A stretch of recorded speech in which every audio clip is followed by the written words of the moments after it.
बिस्मिल्लाहिर्रहमानिर्रहीम। BTV के सभी देखने और सुनने वालों को अस्सलाम वालेकुम। दोस्तों, आज की इस वीडियो में हम इंसानों के खोदे जाने वाले सबसे बड़े और पुरअसरार सुराख के बारे में बात करेंगे, जिसे जहन्नमी कुआं भी कहा जाता है। लेकिन वीडियो में आगे बढ़ने से पहले मेरी आपसे रिक्वेस्ट है कि मेरे चैनल को ज़रूर सब्सक्राइब करें और बेल आइकन को भी ज़रूर दबा दें, ताकि इसी तरह की मज़ेदार वीडियोस आपको मिलती रहें। जी तो 1970 में रूस और अमेरिका ने फैसला किया कि वो दुनिया के आर पार सुराख करेगा। उनकी ये गलत फहमी थी कि उनको ज़मीन के नीचे से बहुत सा ख़जाना मिलेगा और वह ज़मीन के तमाम ख़जाने निकाल कर दुनिया के अमीर तरीन ममालिक बन जाएंगे। इसीलिए रूस के एक इलाके पेजेंसिक डिस्ट्रिक्ट में खुदाई का इरादा किया गया। वहाँ की वीरान इमारतों के साथ आपको ये ढक्कन नज़र आ रहा होगा।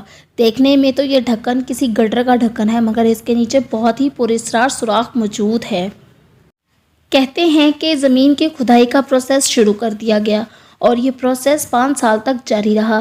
तब तक ये सुराख 7 किलोमीटर मतलब 23,000 फीट गहराई तक पहुंच चुका था। लेकिन 1999 में अचानक रशियन गवर्नमेंट ने इस प्रोजेक्ट को बंद कर दिया, क्योंकि जिस मशीन से गहराई की जा रही थी वो 12 किलोमीटर की गहराई में जाकर फंस गई। लेकिन याद रहे कि प्रोजेक्ट को बंद करने की वजह सिर्फ यही नहीं थी, बल्कि जैसे जैसे ये खुदाई करके नीचे ज़मीन की गहराई में जा रहे थे, वैसे वैसे इनको ज़मीन का टेम्परेचर ज़्यादा होता महसूस हो रहा था। आप अंदाज़ा लगाएं कि सिर्फ 12 किलोमीटर की गहराई में टेम्परेचर 210 डिग्री सेल्सियस हो चुका था। और इसके अलावा सबसे शॉकिंग बात तो ये थी कि इस सब प्रोसेस में कई रशियन वर्कर्स मर चुके थे। इस सब के अलावा नाजरीन, इस प्रोजेक्ट में जिन जिन लोगों ने काम किया, उन्होंने बताया कि जब हम ज़मीन में खुदाई कर रहे थे तो हमें ज़मीन के अंदर से बहुत भारी और खौफनाक आवाज़ें सुनाई देती थीं। ये ऐसी आवाज़ें थी जो हमने पहले कभी नहीं सुनी थी। और सिर्फ इतना ही नहीं, इन आवाज़ों के अलावा ज़मीन में कभी कभी खामोशी भी बहुत ज़्यादा फ़ील होती थी। एक अजीब सा सन्नाटा महसूस होता था, जिससे बहुत ज़्यादा खौफ आता था। कुछ लोग तो इसको जहन्नमी कुआं भी कहते हैं। और इसके साथ साथ ये भी पता चला कि ज़मीन के अंदर खुदाई करके सुराख में जाते ही उन लोगों का वज़न बहुत ज़्यादा बढ़ जाता था। मतलब वो ख़ुद बहुत ज़्यादा अपने आप को भारी महसूस करते थे। इससे ये साबित हुआ कि ज़मीन के अंदर ग्रेविटेशनल फोर्स यानी कि कशिश सकल बहुत ज़्यादा तेज़ है। मतलब कि जैसे जैसे आप ज़मीन में जाएंगे, ज़मीन आपको और क़ुव्वत से अपनी तरफ खींचेगी।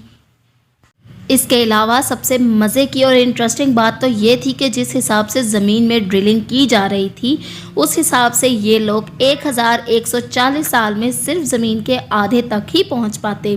तो आप लोग ख़ुद सोचें कि आर पार निकलने में इन्हें कितने साल लगते। बहरहाल, आज तक इंसानों का किया जाने वाला ज़मीन पर सबसे बड़ा सुराख यही है, जिसको Kola super deep bore hole भी कहते हैं। इस प्रोजेक्ट को बंद करने के बाद इस सुराख को हमेशा के लिए वेल्ड करके बंद कर दिया गया। जी तो ये थी मेरी आज की वीडियो। उम्मीद है आप सबको बहुत पसंद आएगी। मिलते हैं एक और न्यू इन्फॉर्मेटिव वीडियो में। तब तक अपना ख्याल रखिएगा, दुआओं में याद रखिएगा। खुदा हाफिज़।